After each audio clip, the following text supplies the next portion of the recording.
So sa muling pagkikita ng Golden State Warriors laban sa Sacramento Kings, out pa rin sa dub si Draymond Green dahil sa ankle injury. At para naman sa Kings, wala sa kanilang lineup ang kanilang power forward na si Trey Lyles.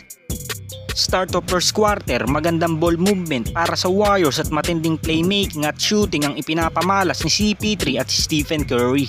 Ngunit agad din namang nakasagot ang Sacramento Kings at sa pangunguna nga yan ni Keegan Murray at Harrison Barnes. At sa 4 na minuto ng first quarter, gumawa ang Sacramento Kings ng 8-0 run upang mabaon ang Warriors ng 5 puntos sa pagtatapos ng unang quarter, 29-24. Sa second quarter, inatake na ng Sacramento ang depensa ng Warriors at hanggang sa mapalobo na nila sa 11 puntos ang kalamangan ng kanilang team. Ngunit agad din namang nakabawi ang Warriors at sa pangunguna nga yan na mainit pa rin na shooting ng ating 2-time MVP na si Stephen Curry. At sinuportahan pa yan ng 14 points combined ni Jonathan Kuminga at Gary Payton II. Kaya naman natapos ang unang dalawang quarter na hawak na ng Warriors ang kalamangan 60-57.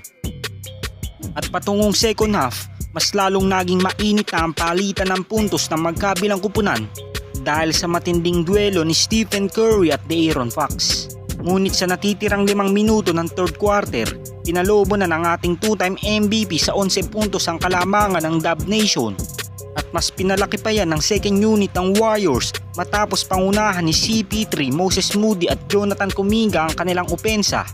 Kaya naman natapos ang third quarter na hawak pa rin ng Warriors ang kalamangan 99-84. At sa ating last quarter, patuloy pa rin na mainit na performance ng Dub Nation. At talagang walang sagot na adjustment ng Sacramento Kings dahil sa tindi na hatid ng opensa ni CP3 sa Warriors. Ngunit sa huling 3 minuto na lamang ng fourth quarter, umabol pa ang Kings at sa pangunguna yan ni De'Aaron Fox. Pero hindi na nga yan pinayagan ni Steph dahil tuluyan na nitong tinapos ng Sacramento Kings sa score na 122-114. Ang Golden State Warriors ay pinangunahan ng 41 points, 4 rebounds at 4 assists ni Stephen Curry. At 18 points, 3 rebounds at 4 assists naman kay Klay Thompson. At double-double performance naman kay CP3, 10 points, 2 rebounds at 12 assists. At para naman sa Sacramento Kings, si De'Aaron Fox ay nakapagtala ng 39 points, 5 rebounds at 4 assists. At 19 points, 17 rebounds at 5 assists naman kay Domantas Sabonis. At 16 points, 8 rebounds naman kay Keegan Murray. At ito lang ang ating NBA updates ngayon mga Lods.